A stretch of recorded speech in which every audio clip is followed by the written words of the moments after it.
사랑하는 성도 여러분, 오늘도 우리는 여호와 하나님께 예배를 드립니다. 여러분, 예배로서 하나님께 영광 올리는 것이 가장 복되고 하나님이 가장 기뻐하는 일이신 줄 믿으시기 바랍니다. 시간 찬양할 때 모든 영광 주께 올려드립니다. 우리 고백하며 찬양하기 원합니다. 모든 영광을 하나님께, 모든 영광을 하나님께, 온 마음과 뜻 다해 주사모합니다. 모든 영광을 하나님께, 모든 영광을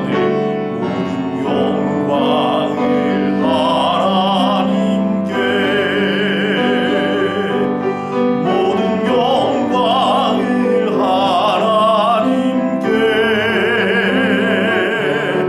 온 마음과 뜻 다해 주사모합니다. 모든 영광을 하나님께.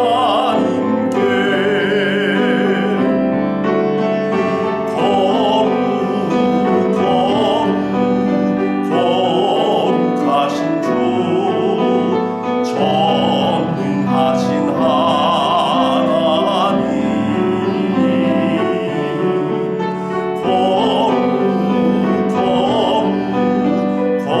거룩하신 주, 전능하신 하나님, 어제도 계셨고 오늘도 계시며 이제 곧 오실 거룩하신 주, 어제도 계셨고 오늘도 계시며 이제 곧 오실 거룩하신 주. 여러분, 우리 가운데 임재하실 거룩하신 주님 바라보며 전심으로 기도하며 나아가기 원합니다. 주님, 내 마음을 주 앞에 내려놓습니다. 나의 심령을 주의 보좌 앞으로 나아갑니다. 하나님여, 나의 마음과 나의 생각과 나의 모든 것을 주장하여 주시고 이 예배가 성령이 충만한 예배, 여호와의 영이 충만한 예배 되도록 우리를 인도하여 주시옵소서. 우리 간절히 한 목소리로 고백하며 나아가겠습니다. 참 좋은 아버지 하나님 들었습니다. 오늘도 우리가 하나님을 바라보며 나아갑니다. 전능하신 하나님을 예배합니다. 이 시간 가운데 주의 성령을 부어 주시옵소서. 주의 영이 충만한 예배가 되기 원합니다. 하나님의 임재가 충만한 예배가 되기 원합니다. 예수 그리스도로 인해서 회복되는 예배가 되기 원합니다. 그 능력이 충만한 예배가 되기 원합니다. 구원의 은혜가 넘치는 예배가 되기 원하오니 성령님이 우리 가운데 임재하여 주시고 우리 성도의 모든 심령 가운데 충만하게 역사하여 주시옵소서. 살아계신 예수 그리스도의 이름으로 기도드리옵나이다. 아멘. 전능하사 천지를 만드신 하나님 아버지를 내가 믿사오며 그 외아들 우리 주 예수 그리스도를 믿사오니 이는 성령으로 잉태하사 동정녀 마리아에게 나시고 본디오 빌라도에게 고난을 받으사 십자가에 못 박혀 죽으시고 장사한 지 사흘 만에 죽은 자 가운데서 다시 살아나시며 하늘에 오르사 전능하신 하나님 우편에 앉아 계시다가 저리로서 산자와 죽은 자를 심판하러 오시리라. 성령을 믿사오며 거룩한 공회와 성도가 서로 교통하는 것과 죄를 사하여 주시는 것과 몸이 다시 사는 것과 영원히 사는 것을 믿사옵나이다. 아멘.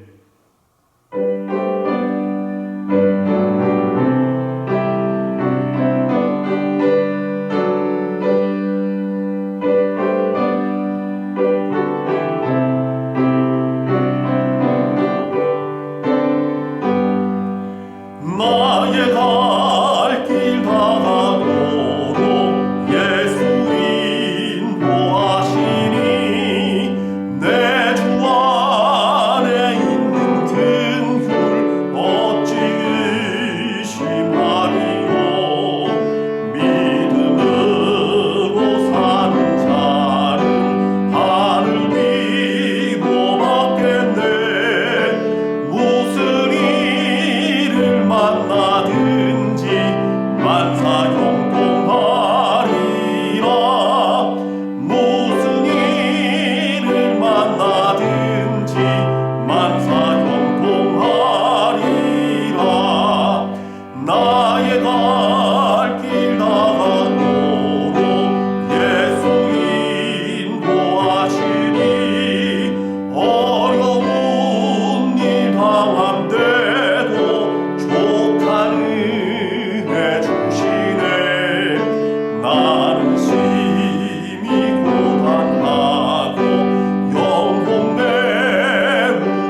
시간 우리를 대표해서 조수경 집사님 기도해 주시겠습니다.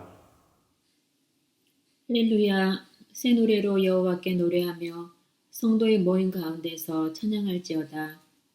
찬양과 경배를 받으시기 합당하신 하나님, 어려운 상황 속에서도 거룩한 주일 성전에 모이지 못하지만 각자의 처소에서 전심으로 예배드리오니 기뻐 받으시옵소서.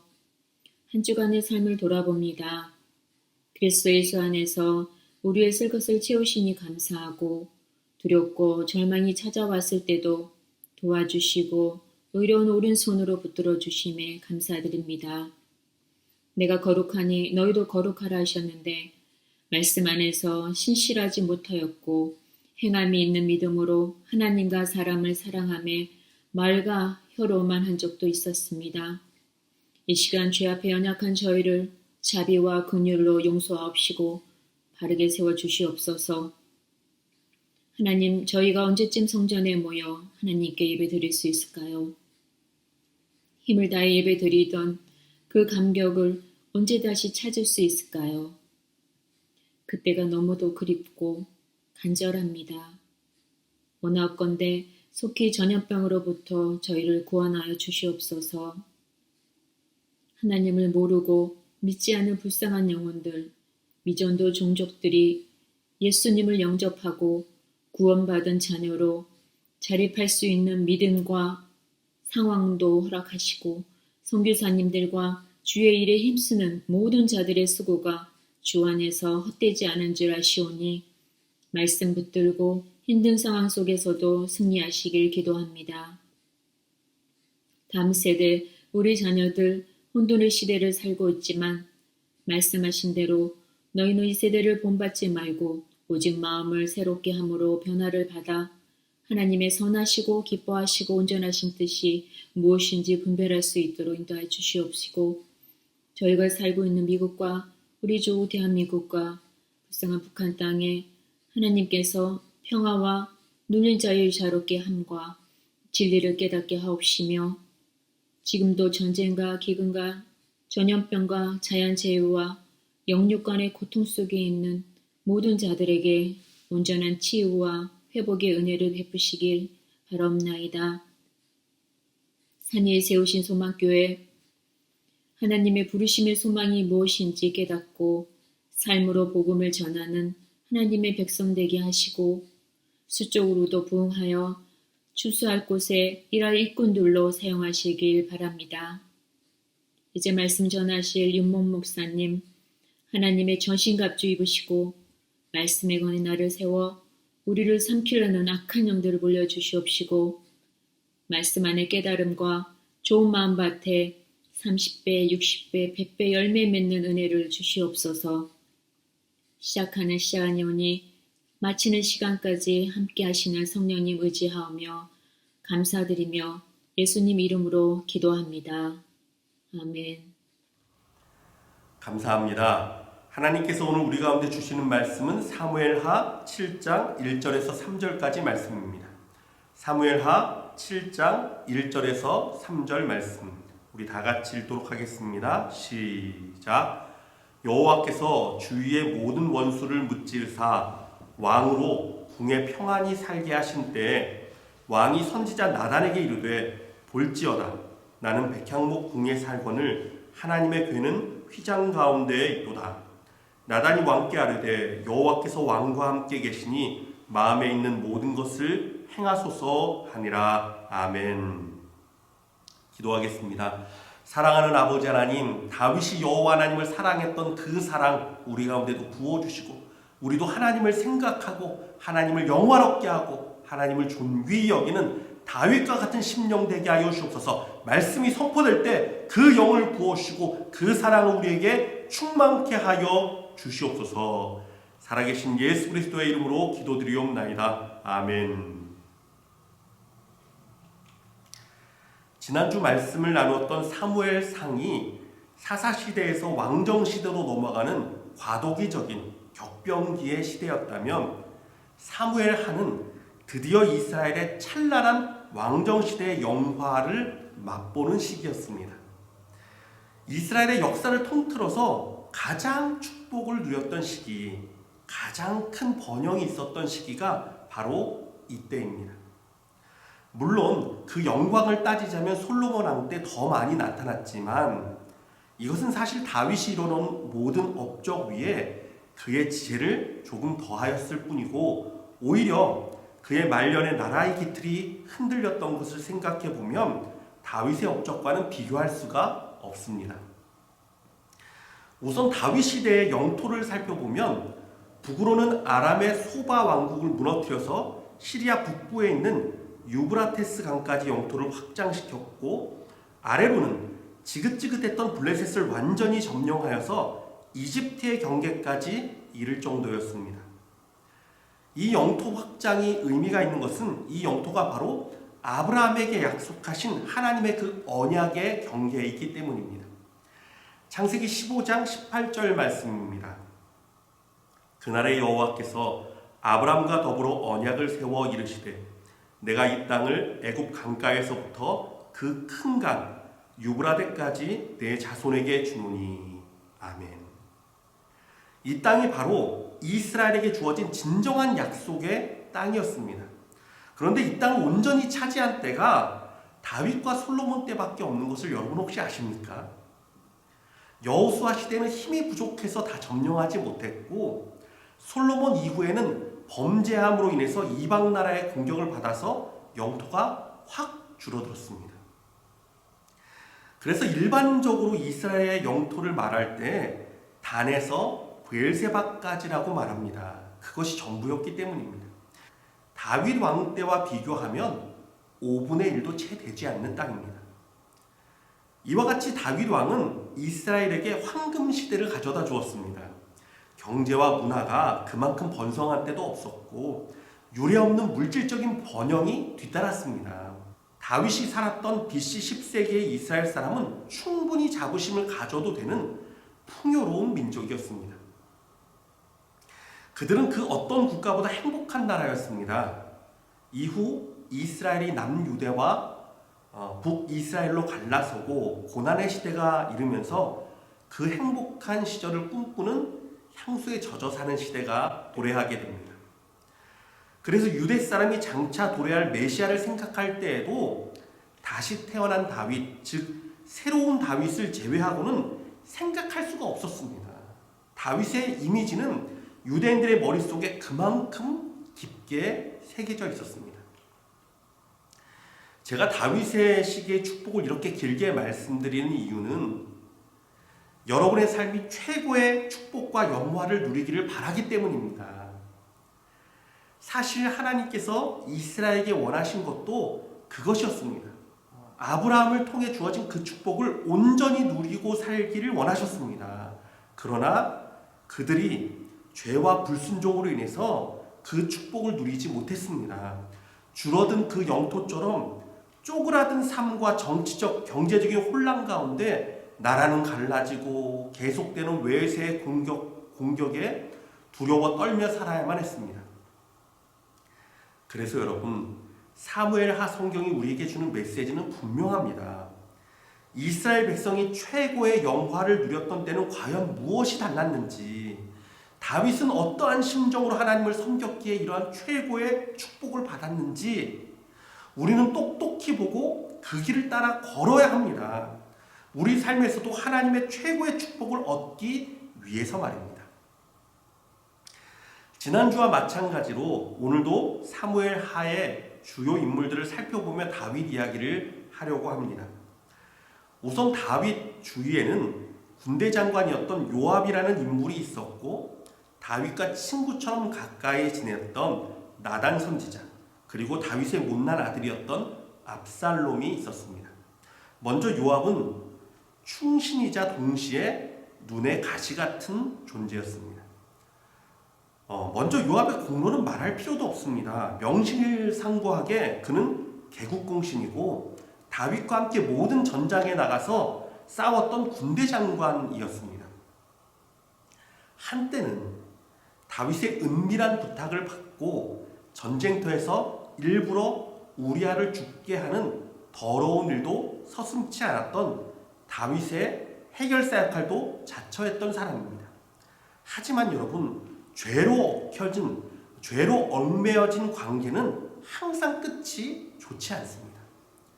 결정적인 순간에 다윗을 가장 괴롭게 만든 것이 바로 이 요압이기 때문입니다.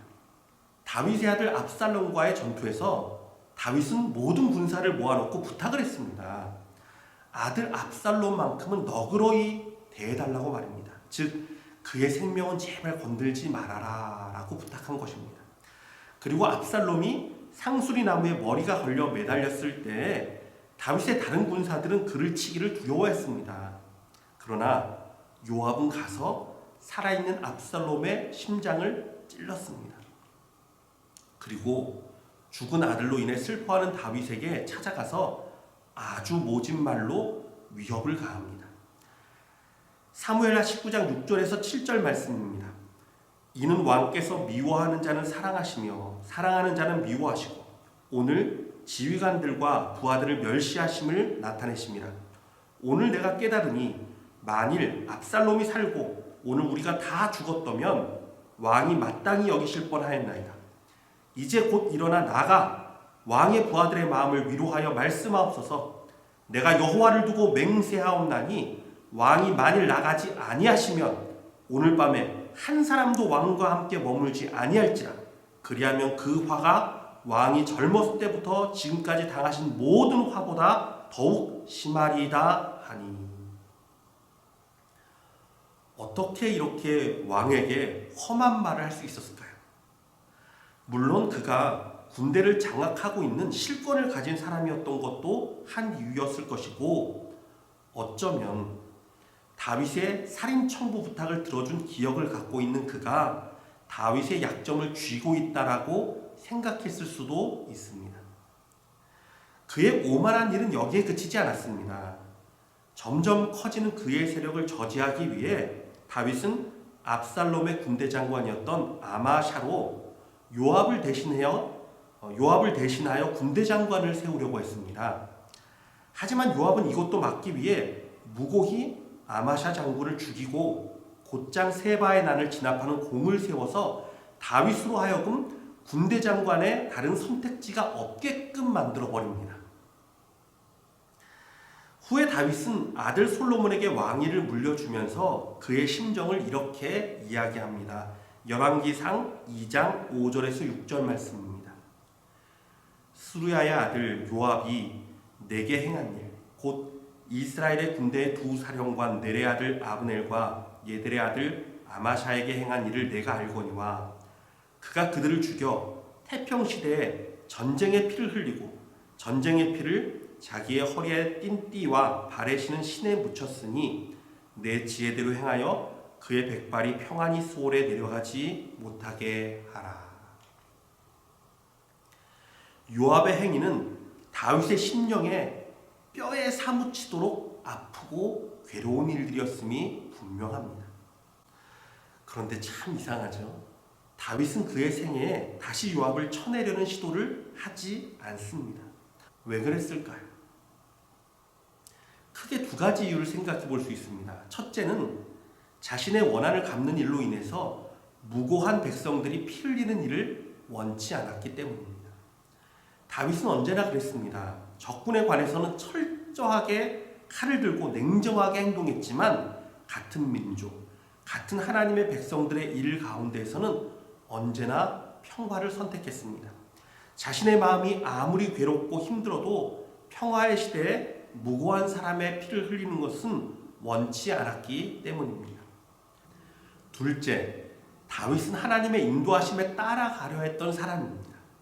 억지로 무엇을 하려 하거나 계략을 세우지 않았습니다.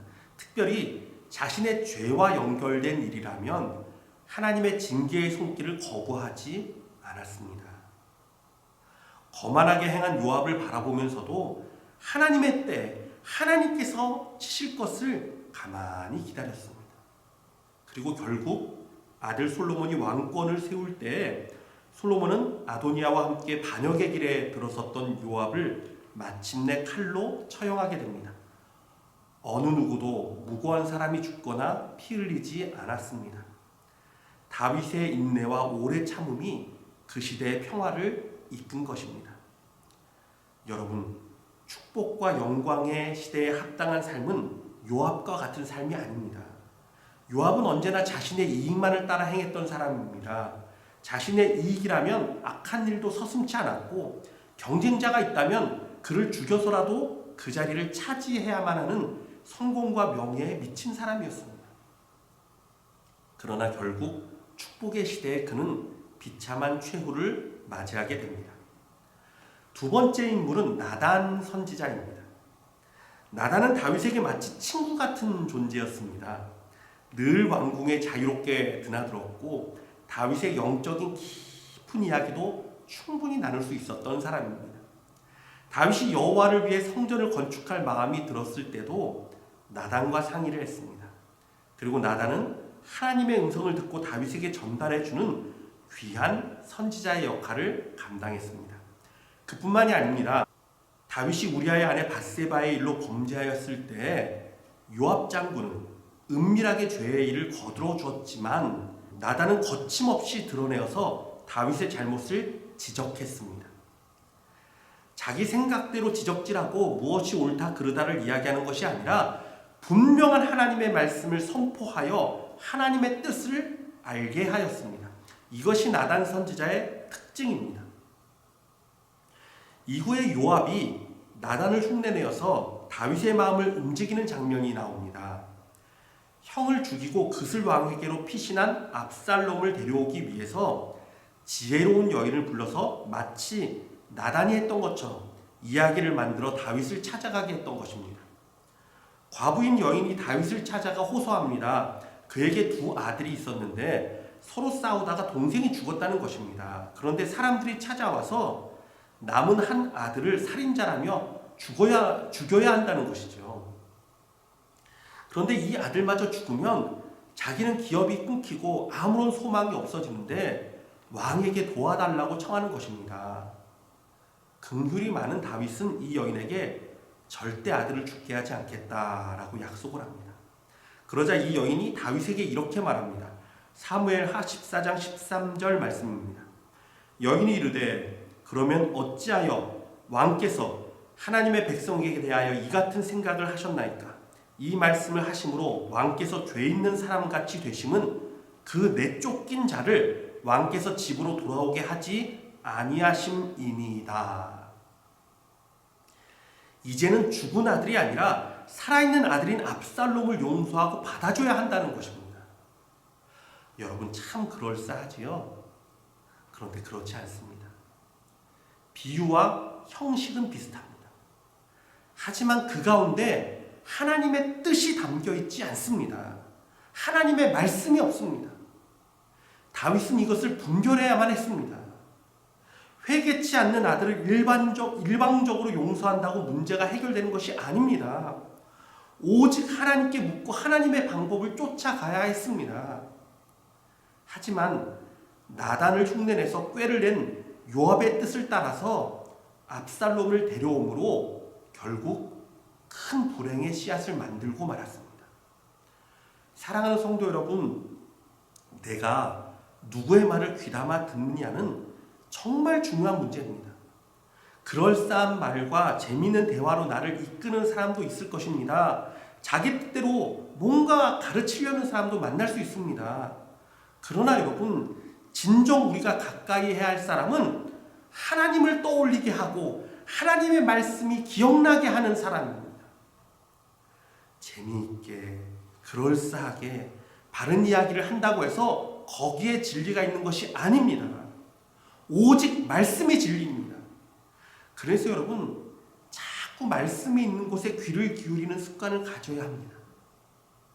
때로는 내 마음에 좀 안 들고 내 생각과 맞지 않다 하더라도 언제나 하나님의 말씀이 있는 곳에 진리가 있음을 잊지 말아야 합니다. 내 주위에 이런 사람을 찾기 힘들다고요? 괜찮습니다. 말씀의 자리가 있지 않습니까, 여러분? 여러분, 우리 수요 모임을 통해서도 말씀을 나눠야 합니다. 말씀을 들어야 합니다. 매일 성경 읽기와 매일 증거하는 3분 메시지를 통해서도 여러분 하나님의 말씀을 들을 수 있지 않습니까? 저는 여러분들이 진짜 형통하고 축복이 넘치는 삶을 살기를 원합니다. 그런데 그 길이 다른 데 있지 않습니다. 말씀을 가까이 하는 데 있습니다. 주의 말씀을 붙드는 데 있습니다. 그래서 여러분, 어떻게 하든 말씀을 가까이 하는 것이 지혜입니다. 사람의 말이 아니라 하나님의 말씀이 있는 곳을 찾으십시오. 결국 그 말씀이 여러분을 살리고 진정한 축복과 은혜의 길로 여러분을 인도하게 될 것입니다. 다음으로 세 번째 인물은 스스로 죄 없다고 생각한 압살롬입니다. 압살롬이 그렇게 악할 수 있었던 것은 그는 스스로 죄가 없다라고 생각했기 때문입니다. 사무엘하 14장 32절에서 그는 요압에게 이렇게 말합니다. 나로 하여금 왕의 얼굴을 볼 수 있게 하라. 내가 만일 죄가 있으면 왕이 나를 죽이는 것이 옳으니라 하는지라. 그는 분명히 형을 죽이고 도망쳤던 살인자입니다. 물론 자기 누이인 다말의 일로 인해서 견딜 수 없는 억울함이 그에게 있다 할지라도 그의 살인의 죄가 합리화될 수는 없습니다. 내가 만일 죄가 있으면, 이런 가설은 그에게 합당하지 않습니다. 하지만 그는 자신의 잘못을 뉘우치기보다는 자기의 억울함과 분노만 마음에 품었던 사람입니다. 왕 앞에 나아가 입을 맞추고 왕의 용서의 손길을 입었음에도 불구하고 그는 곧바로 반역을 준비했습니다. 여러분, 이처럼 스스로 죄가 없다라고 외치는 사람이 더 큰 죄인이고 더 악한 일을 서슴지 않고 행하곤 합니다. 요한일서 1장 9절에서 10절은 이렇게 말합니다. 만일 우리가 우리 죄를 자백하면 그는 미쁘시고 의로우사 우리 죄를 사하시며 우리를 모든 불의에서 깨끗하게 하실 것이요 만일 우리가 범죄하지 아니하였다 하면 하나님을 거짓말하는 이로 만드는 것이니 또한 그의 말씀이 우리 속에 있지 아니하니라. 반면에 다윗은 늘 자신의 허물을 고백하고 떨며 겸손히 주의 손길 앞으로 나아가는 사람이었습니다. 그가 압살롬을 피해 왕궁에서 도망칠 때도 억지로 자기의 군사들을 모으려 하지 않았습니다. 오히려 가드 사람 이때에게 자신을 떠나서 고향으로 돌아가도록 권면해 주기까지 했습니다. 분명 그와 함께 했던 600명의 이때 군사들도 동행할 텐데 말입니다. 결국 그들은 떠나지 않았고 제사장 사독은 여호와의 법궤를 메고 다윗을 따르려 했습니다. 그러나 이때에도 다윗은 이렇게 말합니다. 사무엘하 15장 25절에서 26절 말씀입니다. 왕이 사독에게 이르되 보라 하나님의 궤를 성읍으로 도로 메어가라. 만일 내가 여호와 앞에서 은혜를 입으면 도로 나를 인도하사 내게 그 궤와 그 계신 데를 보이시리라. 그러나 그가 이와 같이 말씀하시기를 내가 너를 기뻐하지 아니한다 하시면 종이 여기 있사오니 선이 여기시는 대로 내게 행하시옵소서 하리라. 여러분, 우리 하나님은 긍휼히 여길 자에게 긍휼을 베푸시는 분이십니다. 죄 없다고 뻣뻣이 고개를 드는 사람이 아니라 주님 앞에 떨며 겸손히 나아갔던 다윗과 같은 심령에 은혜를 베푸시고 긍휼을 부어주시는 분이십니다. 마지막으로 다윗의 가장 위대한 모습을 이야기하고자 합니다. 다윗은 정말 하나님을 사랑하는 사람이었습니다. 다윗과 하나님과의 관계는 마치 사랑하는 연인을 보는 듯합니다.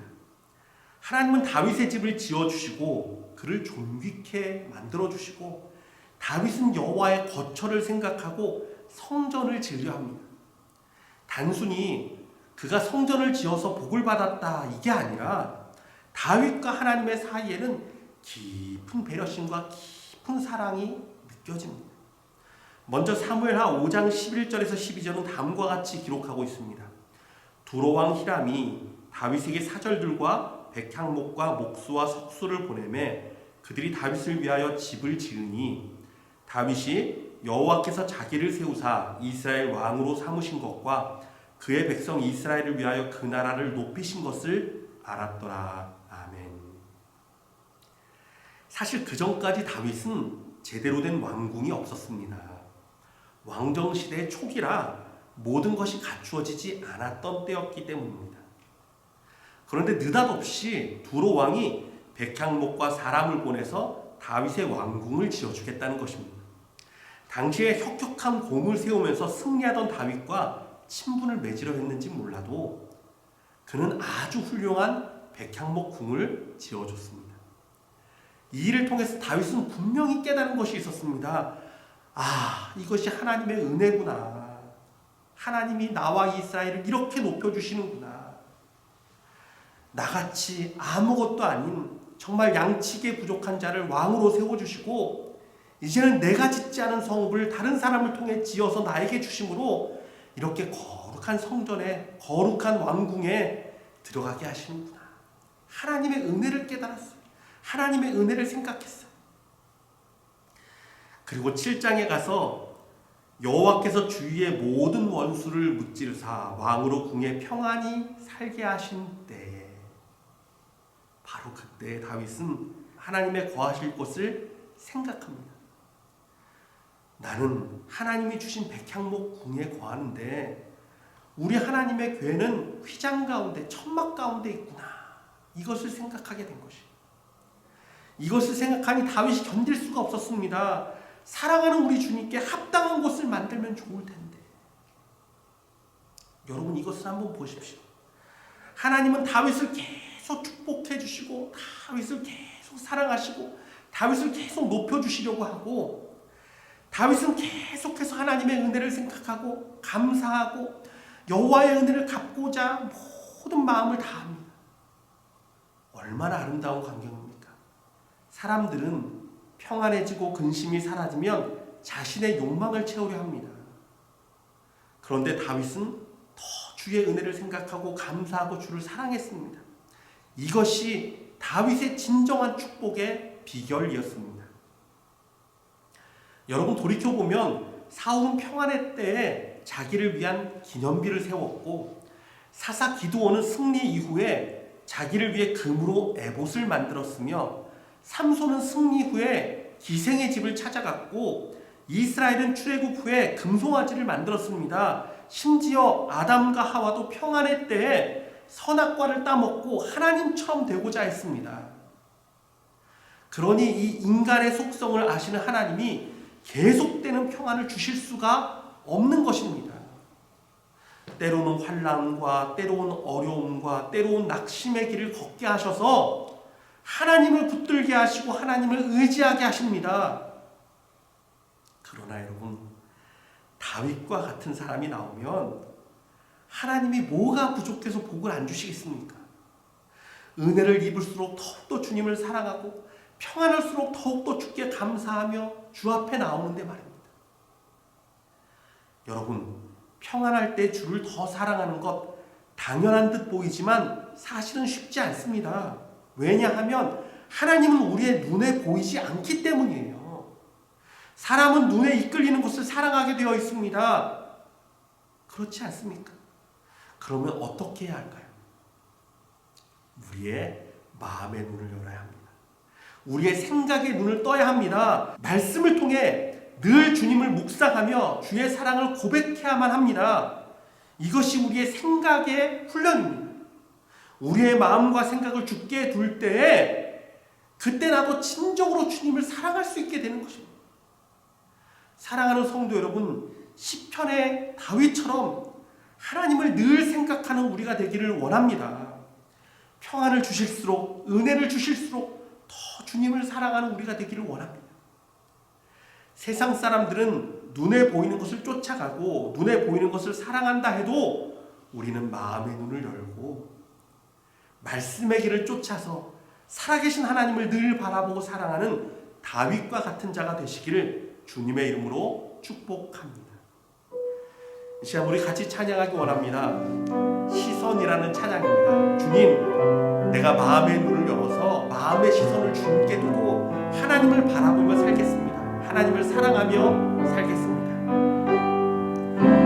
내게로부터 눈을 들어 주를 보기 시작할 때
진정으로 우리 가운데 하나님을 사랑하는 마음이 생기고 주의 역사를 바라보게 되고 주의 일에 동참하게 되고 하나님의 축복을 누리게 됩니다. 이 시간 우리 함께 기도할 때 주님 내게도 다윗 같은 심령을 주시옵소서.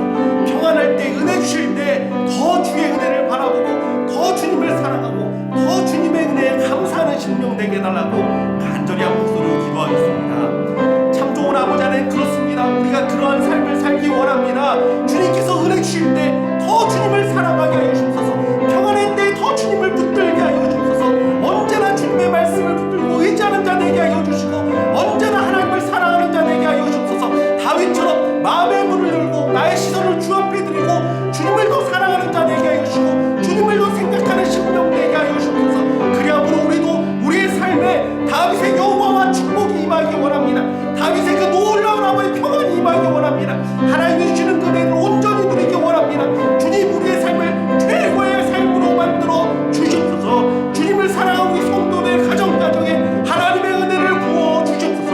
모든 걱정과 근심을 벗어나 하나님의 은혜 가운데 충만히 쓰는 우리 모든 성도의 가정 되도록 축복하여 주시옵소서.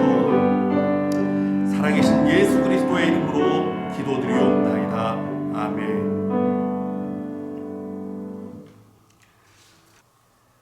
이 시간은 하나님께 헌금 드리는 시간입니다. 헌금 특송으로 이원섭 이주원 집사님께서 주께 가까이라는 찬양으로 하나님께 영광 올리시겠습니다.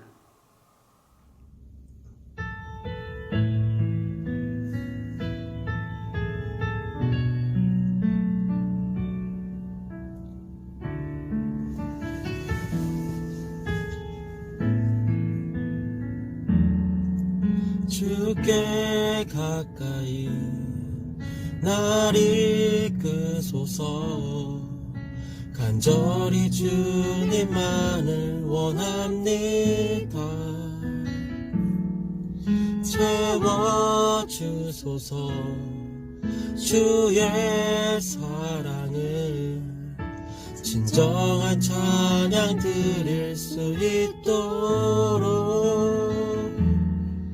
주께 가까이 날 이끄소서.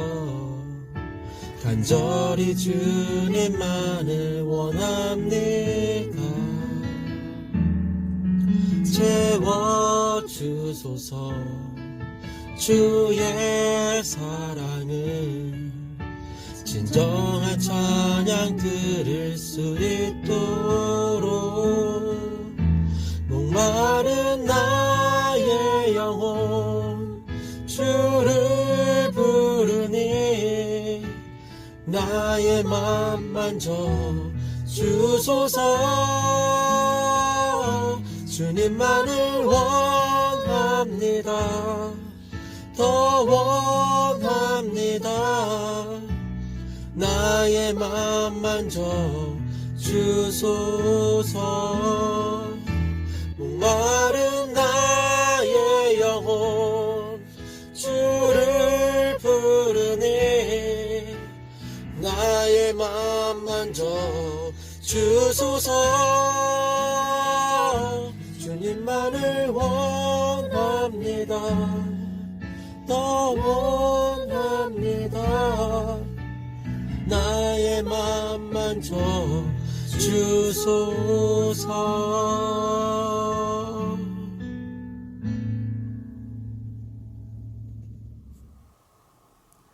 감사합니다. 기도하겠습니다.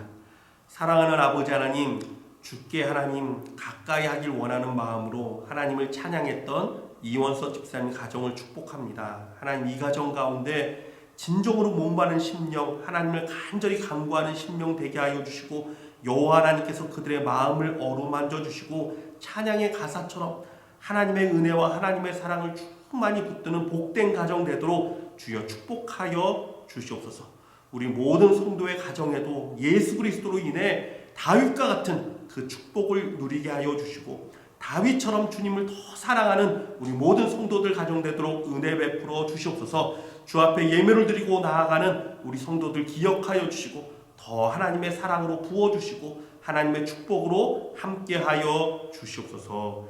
살아계신 예수 그리스도의 이름으로 기도드리옵나이다. 아멘. 광고 말씀드리겠습니다. 우리 예배를 섬기실 분들을 더 찾습니다. 특송과 기도로 함께 예배에 참여하실 분들, 예배로 주께 영광 올리실 분들 저에게 연락 주셔서 귀한 예배로 함께 섬기기를 원합니다. 혹시라도 도움이 필요한 가정은 주저하지 마시고 꼭 연락 주시기 바랍니다. 교회가 여러분을 돕겠습니다. 우리 2월 생일자 보시고 축복해 주시고 축하해 주시기를 바랍니다. 우리 같이 주의 보혈 능력이 또다. 우리 예수님의 보혈을 의지하여 찬양하며 나아가기 원합니다.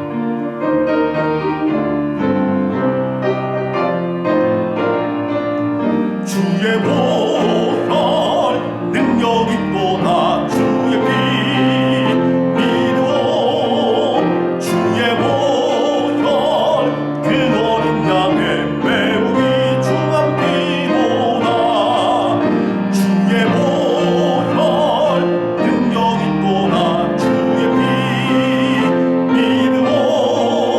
주의 보혈 그 어린 양의 매우 귀중한 피보다. 주의 복음을 전할 제목 보혈의 능력. 주의 보혈 날마다 나에게 찬송 주니 참 놀라운 능력이로다. 주의 보혈 능력이 또다. 주의 피 믿어. 주의 보혈 그 어린 양의 매우 귀중한 피보다. 아멘. 사랑하는 예수님, 그렇습니다. 그 보혈의 능력으로 나아가기를 원합니다. 우리 성도들 그 보혈의 능력 가운데 정결함을 얻게 하여 주시고 그 보혈의 능력으로 세상을 이기는 자들 되도록 역사하여 주시옵소서.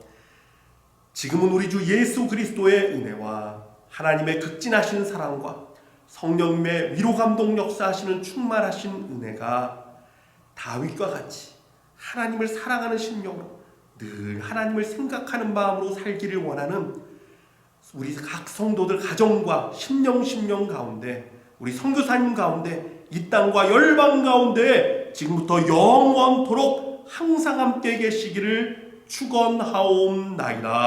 아멘.